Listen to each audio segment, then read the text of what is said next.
This week, we got some updates on Cyberpunk and Witcher 3, and we also got some new Apple rumors. So let's just go ahead, together, as a people, and check it out!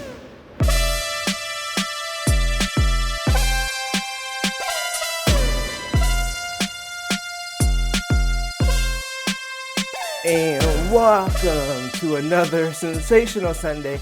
I'm Mike, and this week we actually got some tech and gaming news. We're gonna hop right into the gaming news. Let's talk a little bit about CD Projekt Red. Now, if you remember back in the day, a couple years ago, Cyberpunk launched. It was in an incomplete state. It was all broken, everything, and everyone was mad because it was broken. I was even mad that it was broke because I bought it and I tried to play it, and it was so broken that even I couldn't play it because I'm used to like the regular broken where people are like, this isn't perfect. It's not frame perfect or something stupid like that. There's a few stutters and stuff. I can deal with that kind of stuff, but that game was beyond. That game was broke. So ultimately, what happened is they finally did fix it, but I'm gonna be honest, by the time they fixed it, I really didn't care about playing it anymore.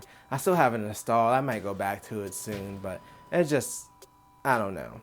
What I played of it wasn't that compelling story-wise, and the gameplay was only okay, so it's a whole thing. But I'm not here to criticize Cyberpunk. I'm here to get you excited about it because they announced that they are going to release the first Cyberpunk 2077 expansion in 2023, and I really hope that this adds some significant value to the story, because I think that if they could, build out this game through expansions, they probably could make it more compelling.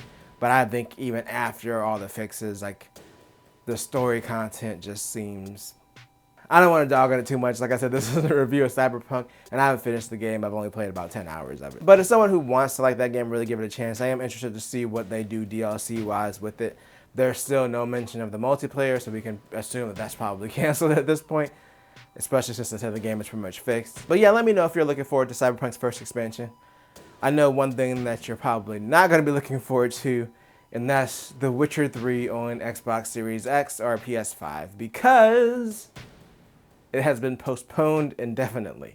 So initially the game was with Saber Interactive, and I guess it wasn't going well, so they decided to just pull it and bring it in-house. And from what they've said is they had to examine the scope of work to see how much work it is to really do this upgrade. So they don't even have a timeline right now of how long it's going to be before this next-gen upgrade for The Witcher 3 comes out.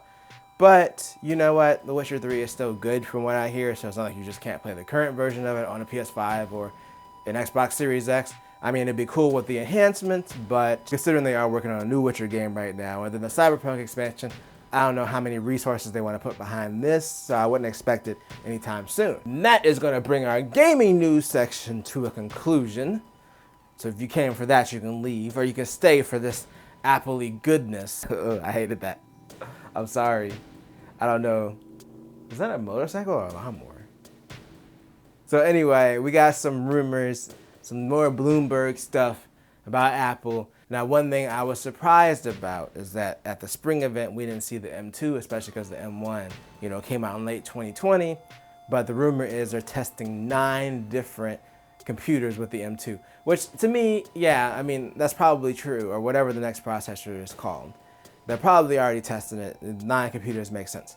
So the only thing that I thought was interesting from this whole thing, I don't really care about the 9 computers. So one of the rumors is they're testing the Mac Mini with an M2 Pro chip, which I think would be a great in-between from the entry level, but not really wanting a studio, but still being able to do like video editing and all the other stuff that you might want to do on a more powerful chip without having to shell out for a laptop. So that would make a lot of sense, and that would kind of close a gap in their desktop lineup.